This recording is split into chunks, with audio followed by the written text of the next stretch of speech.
Look at this sweetheart. Tell me this ain't a movie star. Yeah, they gotta make me a movie star. Hey, they're gonna say, Jason, get that beard over here. Get in front of these cameras. There's 100 million women just waiting to run that beard between their legs. I don't think you guys understand how much I love Sam Whitemoon.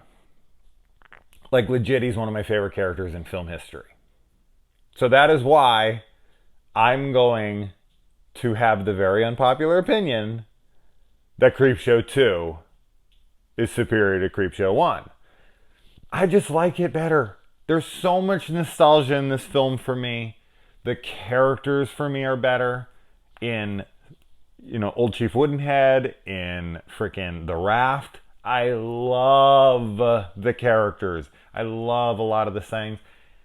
This is nostalgia for me for sure.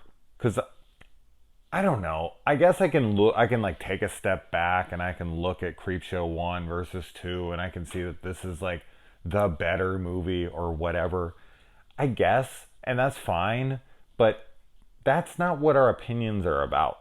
Our opinions aren't about like objective facts. They're about your feelings. And this movie, and I feel like I'm defending my fucking opinion here. I'm not trying to. I don't care. Like, it's my opinion. You don't like it, fuck off. But, like, this film holds such a special place in my heart. And I feel like a big reason why is because of Sam Whitemoon. And we're going to get to it, but everything about every single line out of his mouth is pure gold to me. I'm not exaggerating. Not one single word spoken by this guy in this movie. Not only do I not know verbatim, but do I not love with all of my heart. Like, it's just, he's such a fantastic, hilarious character to me. All right. So, Creepshow 2. I got the Arrow Blu-ray beauty right here for this review. So, I got the 2 legit copies for this. And unfortunately, I've also got Creepshow 3 just waiting in the wings. Yes, I actually own this piece of shit because I'm a completist and because one day I knew I'd have to review it. So this will be a fun one, though. We're going to have fun with this. Even if you've never seen it or even if you won't watch it again for my review or whatever, I'm going to have fun ripping this piece of shit apart. So I look forward to reviewing it. I don't look forward to rewatching it. Okay, anyway. So now Romero and King return, but only as writers. This one has been taken over by director Michael Gornick. Now, while I like the animated wraparound fine, part of me wonders, and I can only assume the answer is no, but part of me does wonder if they actually shot the wraparound live action and then didn't like it, or something happened, so then they opted for animation instead, because it starts, but I guess, I don't know, maybe it's an artistic choice, because why show the opening as live action and then go to animation and then go back to live action at the end? I don't know. That's weird to me. But yeah, anyway, so we got Tom Savini here as the creep in the opening, not the creep from the original. Much different looking creep here. Now this one, of course, is played by a human being as opposed to the other one, which was like an animatronic puppet type thing. I much prefer the other one, but the special effects makeup on Tom Savini here are great. I'm not going to say they're not. I just prefer the creep from the original. I just think he looks way scarier, more stylistic, a little less generic, I suppose. That's not to take away from the one that's in here, but I don't know. I talk about how much I love this movie and then I start with a negative, but there you go. Let's get that out of the way. I like the animation. It's fine. I just see whatever they do here in animation, if they would have done live action, I would have dug in much more. So, I don't know. But moving on from that. So we get the issue of Creepshow magazine here, and it is got Joe Hill's character from the original on the cover. So the second issue is the first movie. So then would the third issue be the second movie? And so on and so forth. So where's what's the first issue then? Oh, what's on that? Is that a movie before or? But that everything inside that issue is this, but it's a different cover, and I don't know. Anyway, moving on. I just thought it was interesting that the cover of the second movie's comic is the artwork of the kid from the first movie. Kind of odd, right? Anyway, moving on. All right. Love the music. Think it's great. Not the same guy, but yeah, cool stuff. And the puns from the Creep, I think, are pretty good. The one at the end of Old Chief Woodenhead, the toupee one, I thought was pretty great. But anyways, all right, let's get into Old Chief Woodenhead, one of my favorite segments and my favorite segment in the Creepshow franchise. Yes, this is my favorite. I'm sure you can figure out why. All right, so we got George Kennedy here in the opening, and he plays a character named Ray, and he's got his wife Martha, and they've been there in this town of Dead River for 30 years. I've seen this thing so damn much, I don't even know why I have notes, but fuck it, I'm going to go off of them. Anyways, probably won't. I'll probably go off on some tangent like always, but this guy loves this store, man, and you know, his passion and his love for his store and the way he talks about the town and the way it used to thrive and the way he's taken such, hefty returns out of this town and he just wants to give some back and all that. I don't know. It sells me a little more on the ownership and the dream of like being an owner of your own establishment and having the pride that you put into your place of business and all that small business heart. I've never really had any interest in personally doing that, but having watched this and seeing his convictions and his allegiance and his passion, it's just, I don't know, it's very endearing and I get it and I like it. So yeah, anyway, and his conversations with Martha I think are great. You know, she's more of the realist, so to speak, and he's more of the dreamer, and they complement each other very well. And then Ben Whitemoon comes on in, and he is giving them the jewels of his people, and after he does this, Martha comes out and apologizes to him and kind of admits her wrongdoing. Although I don't blame her for what she says, but it's a good character moment. And then when they come back in, this is where we meet Sam, Sam and Rich Boy and Fat Stuff, and oh God, I love it. I just love it. Just like the second he comes in. Now this is an actor, man. Holt McElhenney, who up until pretty recent, up until a few years ago, I didn't even realize was Sam Whitemoon. I never realized that this was this actor who's been in fucking everything I've ever watched. He's in so much stuff, and it just never occurred to me that it was Sam Whitemoon. I don't know why, but it just never did. And when I found that out, like, it completely turned my world upside down. I was like, wait, what? He's who? It just tripped me the fuck out. So most recent popular thing that he is in is he is one of the lead detectives in the show Mindhunter on Netflix. So most of you guys have seen that. I honestly have only seen all of season 1 and then only episode 1 of season 2. Long story. I wish I could have more time to watch it, but it is what it is. And this is his first movie he ever made, and my God, what a performance here. Over here, lady. Oh, man. I never, okay, so there's a line in this where he talks to Martha, and he's like, I'm gonna blow off your old man's Akobajish. And so I was really excited because I was like, oh man, I got this Blu-ray. You know, it's all this new special features and all this stuff, and it's gonna have proper subtitles on it, whatever. So I was like, got to that thing, and I was like, I want to know what a fucking Akobajish is. Obviously, it's some kind of probably native slang for cock or dick or something. But I wanted to see the spelling of it and to look it up. And so here comes the line, and on it it just says, I'm gonna blow off your, and then it says in like parentheses, Navajo speech or something. And I was like, no, what fucking A? I just spelled it phonetically here, so I have no idea. So any of my, hey Maurice, I don't know, man, you know what the hell he's saying? I don't know if that's like, I don't know. But in case you're watching, I don't know how many different languages there are, so I'm very ignorant to that. But there you go.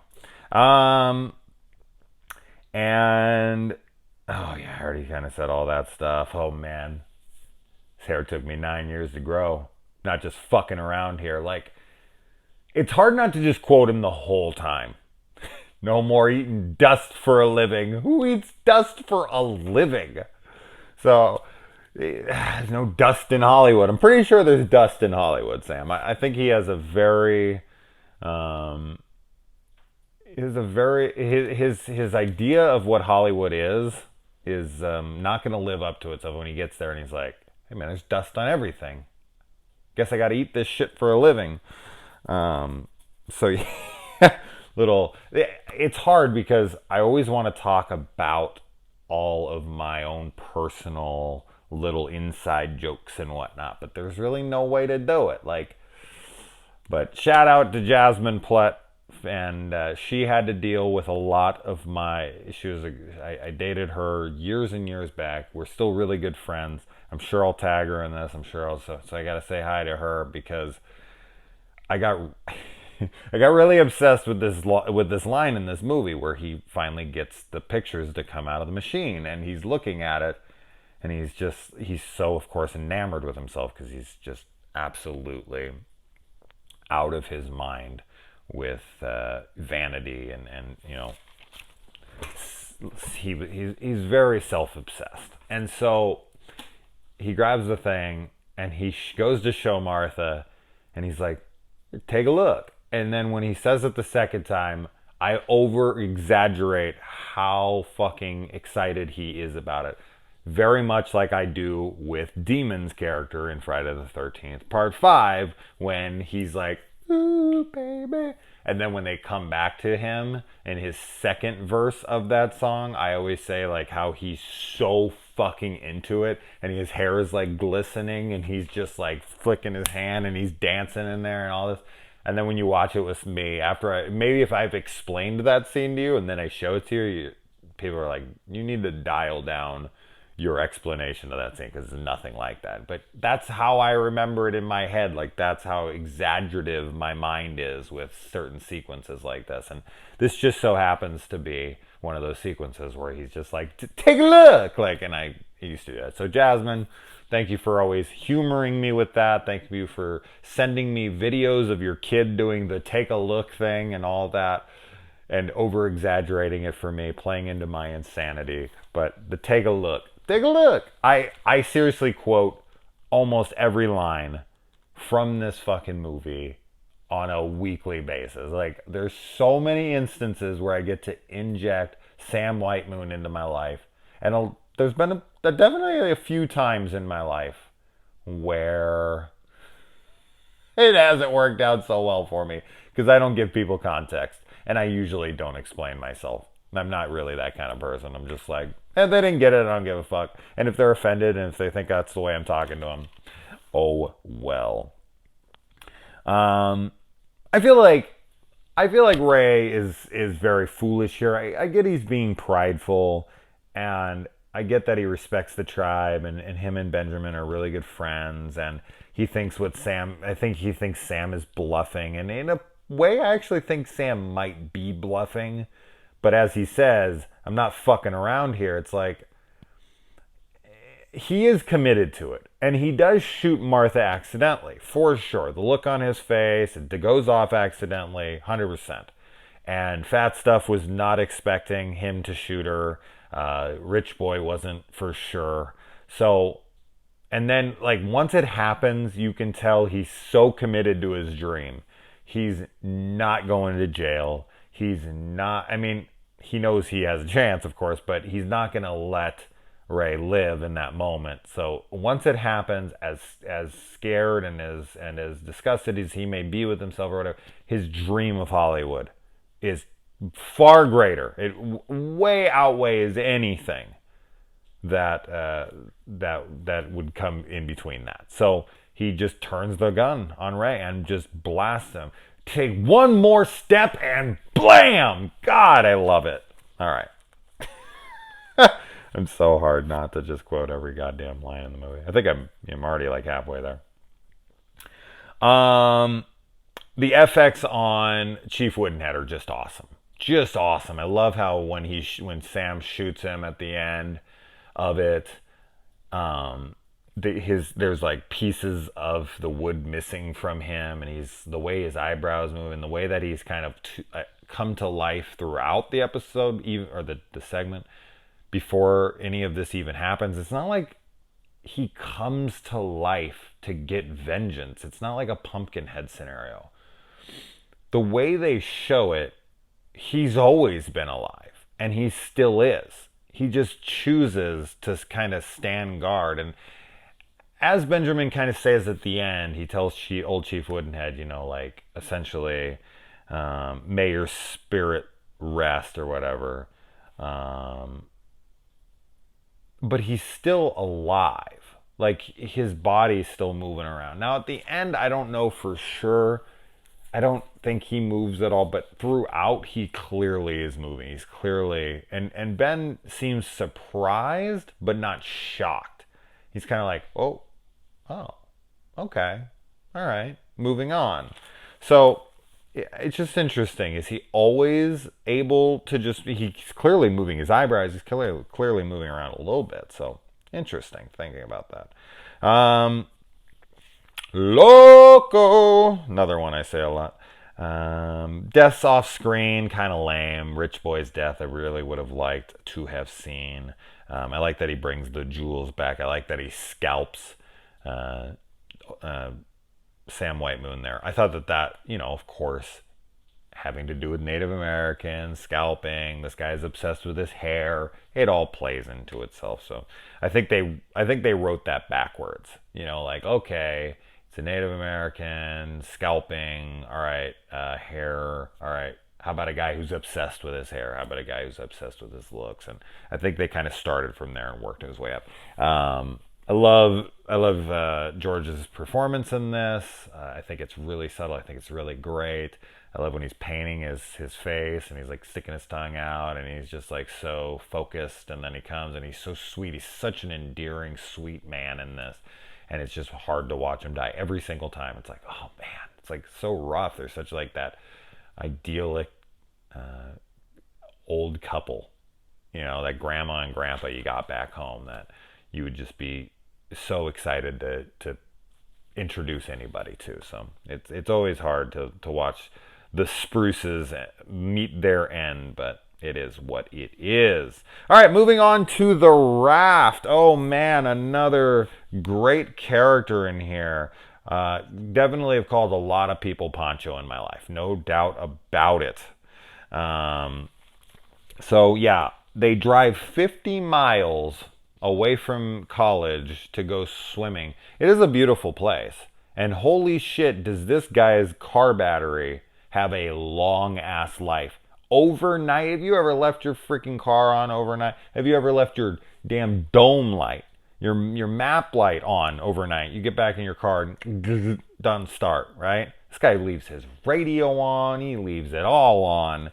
He has got like 6 batteries in there, backups. This thing is forever. And then I would love to see whatever the hell this monster, this creature, whatever the hell this thing is. I would love to see what this thing looks like like shot under the water at this thing. So dude here doesn't believe in oil slicks. What do you mean you don't believe in oil slicks? I mean, I've heard of people not believing in stuff before. I've heard some, we have a lot of people who don't believe in a lot of things right now that are true. And it's great. I'm not going to get into them right now because that just wouldn't be fun. But you don't believe in oils? What do you mean you don't? I think it's a joke, but it's like, what do you mean I don't believe in oil slicks? Like, you don't believe oil is falling in water? Like, I don't understand. What are we talking about here? I feel like Rachel, as cute as she is, she's getting absolutely no attention because she's just odd and quiet. They play her off like the dorky side chick, and I'm like, chick. I mean, especially when she like takes off her sweater or whatnot, and she's in this. She's got a great body, and she's a very attractive woman. So I'm like, really, this dude's not giving her absolutely any attention. Okay, sure, why not? What the fuck? What the fuck is this shit, Poncho? I say that a lot. What is this shit, Poncho? Deke. Deke is such an asshole. As soon as Rachel even shows that she's scared at all, he grabs her and Rachel, I'm sorry, Laverne. When Laverne shows any freaking sign of fear, he grabs her and he's just like, shut up, Laverne. I'm gonna smoke you. It's like, really? Wow, what a dick. And so you're like, please die. And Deke's death. Ooh, freaking Rachel's death is brutal. The FX on the skin in this are amazing. The stuff comes up onto the arm and it's like pulling her arm away and all the skin is ripping away with it and it's pulling her down. And then it pulls her into the water and then she comes up out of the water. It's such a great shot. I think it's one of the most iconic shots in the franchise. It is one of the most iconic shots, but for me, iconic shots in this franchise, there's definitely a few of them. But that is in top 5 for me. I think that shot is incredible. Probably the best one in this film. If I had to say any shot in the film that I would take away, it'd be that one of Rachel reaching up out of the raft monster. I don't know what the hell to call this thing. Yeah, I'd have to stick with that. I've had to go for the first one. What's like the most iconic shot? It would either be the Father's Day one where the dad's actually coming up out of the grave, or where he's holding the cake. Yeah, I think those probably be the most iconic shots. But I don't know. What do you guys think? What's your most iconic shot from the first, and what's your most iconic shot from this one? I want to hear from you guys on that. All right.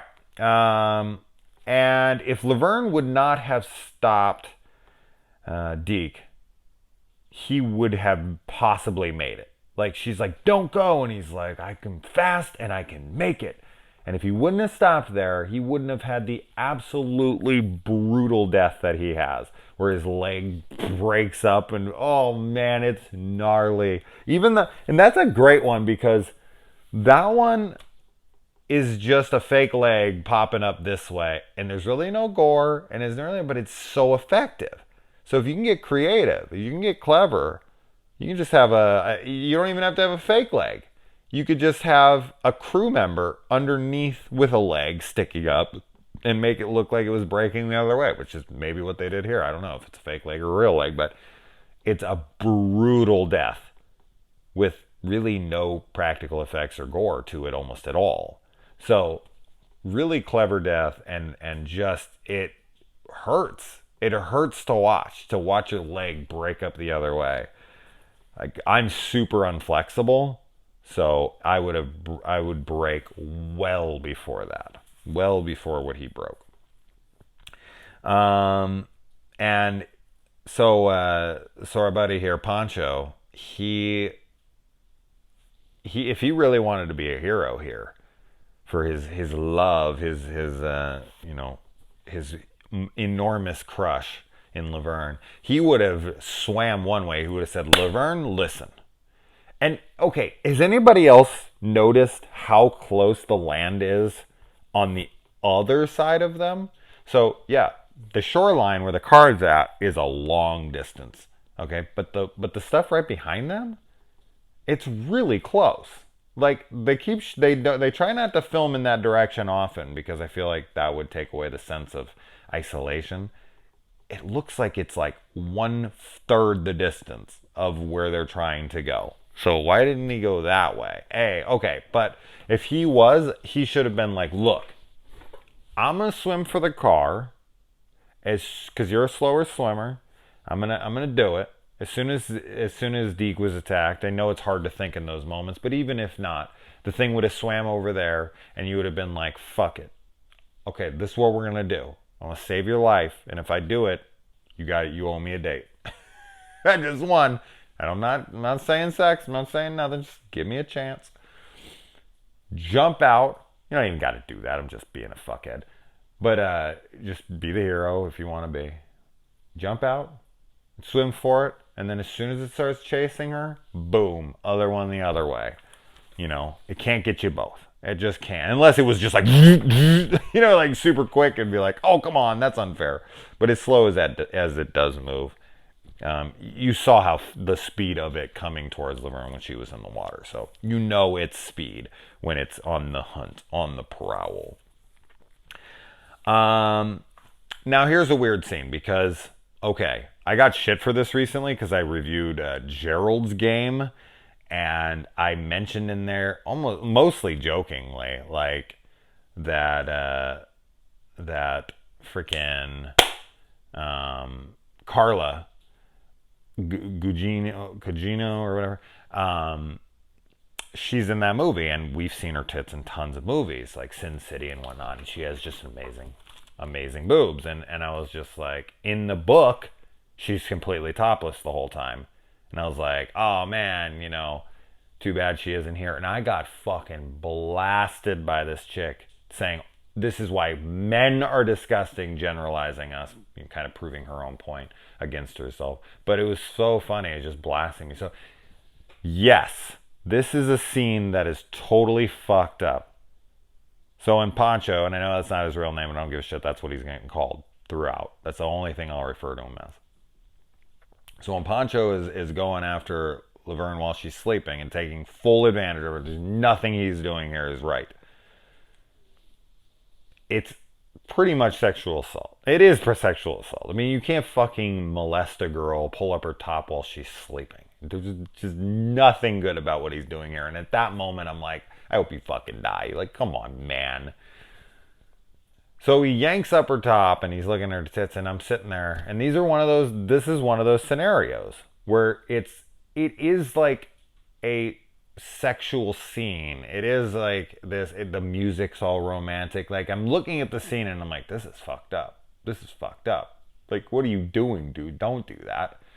But then, of course, I'm looking at it and I'm like, God, she does have amazing tits.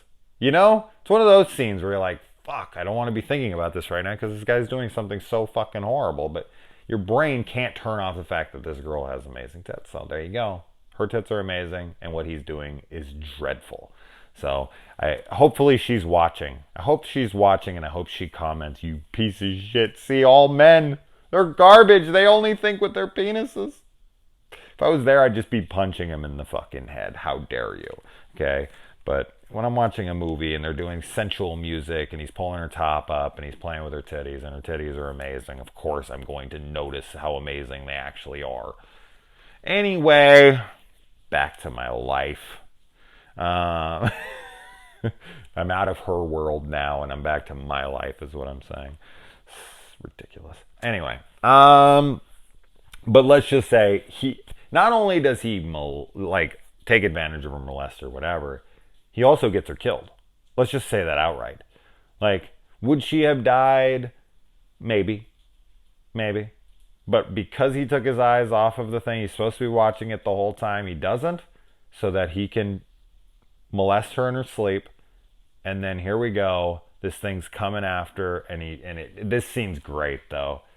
It's so great when she turns her face. It's pretty telegraphed. You know what's happening, but it doesn't matter. And then she makes things worse by spreading it all over her face.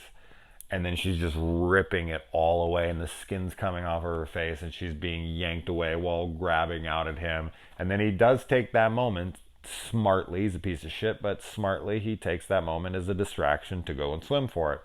And then, of course, we always, as an audience, want to be like, come on, couldn't you have went further inland before you said I beat you in this tidal wave? But I love the tidal wave. I don't even know how they achieved that shot, but it's great, man. The no swimming sign that they show at the end, they show that like that's supposed to mean something. Like that's supposed to be a warning. Or, I mean, I guess it's just a cute little like, oh, it says no swimming, haha, if you would have got it, you would. No, they would have went anyways. That no swimming sign wouldn't have done fuck all. So it being covered up, it being like hidden, for me is like, they're college kids who are driving out there, spinning out donuts in their car and smoking weed, and they don't give a shit about the rules. There's a raft out there, of course they're going to go swim to it. So anyway, all right, moving on to the last segment. I wish there was another segment, a fourth segment, but it got cut. I can't remember what it was now off the top of my head, but I used to know what it was. All right, The Hitchhiker. I don't have a ton to say about this one. This is definitely my least favorite of the three. I like it though. This one feels the most Stephen King to me, and it's because our main character here, she's constantly talking to herself. And that's a very big Stephen King staple. Very reminiscent of something like Gerald's Game, with Carla's character just sitting there and talking to herself the entire time. I'll tell you, I would definitely love this guy's job in the opening. He pays by the orgasm, and this is a pretty good looking lady right here. So yeah, if there's any businesswomen out there who have a good amount of money and look as good as this chick does, and they want to pay me for sex, I'm down. I'm fucking down. So let me know. Just PM me. We'll get this going. I charge by the orgasm because that's the way to go. $25 an orgasm. There's going to have to be some inflation, okay? There's going to have to be some inflation, but we'll work it out. Just let me know. What a job, man. What a job. Holy hell. But he wants a Mercedes. $150. So she throws him 100, I can only assume, and then she throws him another 50, and he's pleased with that. And he's like, I'm never going to get my Mercedes at these rates. So how many chicks is he banging? This is a gigolo? This actually exists? So at $150, I mean, a Mercedes Benz, I feel like at that time, I mean, that's an expensive car still. So that's a lot of fucking. I mean, there's worse ways to get it. That's for sure. You get to just bang and bang and bang, and then you get a Mercedes. I'm down.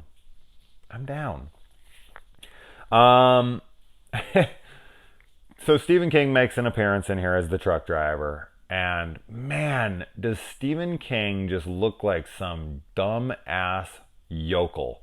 Like when I watch him in anything he's ever in, and when I see him in anything, I'm always like, he just looks like this redneck idiot. And here's a little pun for you, being that he's an author and all, but never judge a book by its cover. I mean, you just can't, because I mean, this is a brilliant man. He plays like he's such an idiot. It's interesting. But of course, when you see him in interviews and whatnot, he's not like that. But he plays it so damn well. And then I like that the Hitchhiker is very physical and solid throughout. Like when he gets hit, he feels it.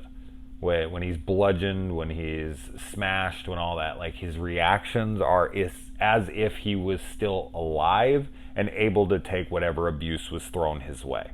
So it's almost like his death makes him invincible, but his body is not. So he can live through literally anything, but his body just continues to keep getting crushed, which is a terrible thought if you had that ability, like to never die, but your body was not impervious. It could just keep getting more and more smashed. Just terrifying. Of course, no one likes the idea of something like this to be all in her head, but it definitely suggests that this could be all in her head, especially at the end when she's there and she's by herself and she's killed herself with carbon monoxide poisoning. I feel like this absolutely could be watched in that way. But let's talk about, we're not going to talk much about it, but let's talk about the amazing stunt work of this stuntman that was like strapped to the front of the car, and they're like bouncing down a hill with him on the front of the car with his ass like this far away from the ground. Wow. Holy shit. That dude was out of his mind to do that stunt. That was scary to watch. I also think the performance from our main girl here is great. I love her performance in this. I think she plays it all super well. But yeah, I mean, that's really all I have to say about it. I do like that she's just all about money. This is all she cares about. In the opening, she's, kind of, she's going back and forth with this guy over the price, negotiating, so to speak. And then in the car, all she can talk about is how much things will be to replace. No matter how this is going, what's going on, she keeps looking at the car and upping the price. She talks about therapy after this and how much that's going to cost. And she even at the end, when the hitchhiker's attacking her, she actually says, "How much do you want?" And it even says that in the subtitles. But what it doesn't say is 50. But I swear she clearly says 50. Like she's offering him $50, 50,000, $50, or 50,000. Does she say 50? What do you guys think? If you listen to it again, is it 50? But is she offering this fucking dude $50 for what she's done to him? I think we're well past $50. Okay, you might want to throw him some of that gigolo action. Okay. He's going to need some of that. But yeah. And then we go back to the animated wraparound where this kid takes these guys to the Venus flytraps that he already had.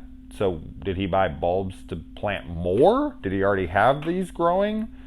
And then when it cuts out of that thing and it comes back to the creeper, why don't we see the kid again? We're like sweeping away from that area, but we don't see him again. So I don't know. It's a really weird one. Why it goes in and out of animation instead of just being animation, I don't know. But anyways, there you go. Creepshow 2. It is like 3 in the friggin' morning. I gotta get to bed. But I'm so glad I got to finally talk about Sam Whitemoon. It's just such a treat. Such a freaking great performance. Such a great movie. I know I'm gonna be I've seen a lot of people actually agree with me. This is their favorite of the two, which is shocking to me. Now, what would be 10 times more shocking to me is if there's anybody out there who thinks the third one is the best, outside of maybe the director or something. But I don't even think he or she, I don't think it's a she. I think it's, oh no, it is a she and a he. How ironic. Anna and James. Holy shit, okay, that's fucking hilarious. There you go. So I don't think anyone could make that claim, but you never know. The world's a crazy place, and all right, I gotta get to sleep. Adios.